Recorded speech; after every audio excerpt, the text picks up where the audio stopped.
సంజు వన్డేలోకి మళ్ళీ వస్తాడా? అంటే వన్డే వరల్డ్ కప్‌కి సెలెక్ట్ అవుతాడా అని అనుకుంటున్నారు ఫ్యాన్స్ అంతా చోటు ఎక్కడ ఉంది?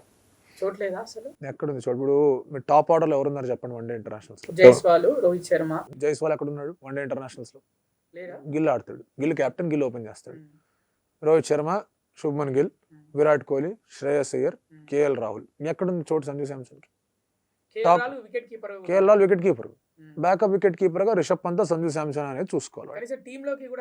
అది చూసుకోవాలి. అది అది అది ఛాన్స్ ఉంది. 15 లోకి వచ్చే ఛాన్స్ ఉంది, కానీ 11 లోకి వచ్చే ఛాన్స్ అంటే అది కేఎల్ రాహుల్ ని రీప్లేస్ చేయాలి.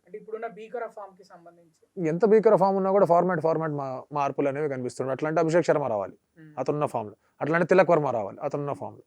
సో ఎక్కడో అక్కడ ఇప్పుడు ఒక బయోలాటరల్స్ బాగా ఆడారని చెప్పేసి మనం వన్డే ఇంటర్నేషనల్స్ జోడించడం కష్టం అవుతుంది. ఇప్పుడు శ్రేయస్ అయ్యర్ లేడు, రుతురాజ్ గైక్వాడ్ వచ్చాడు, రుతురాజ్ 100 కొట్టాడు. శ్రేయస్ అయ్యర్ వచ్చాడు, రుతురాజ్ గైక్వాడ్కే చోట్లేదు కదా. So Sanju as a keeper probably స్క్వాడ్లోకి రావచ్చు, రిషబ్ పంత్ బ్యాకప్ కీపర్గా రీప్లేస్ చేయడానికి రావచ్చేమో, కానీ కష్టంగా ఉంది. One day internationals team is already set.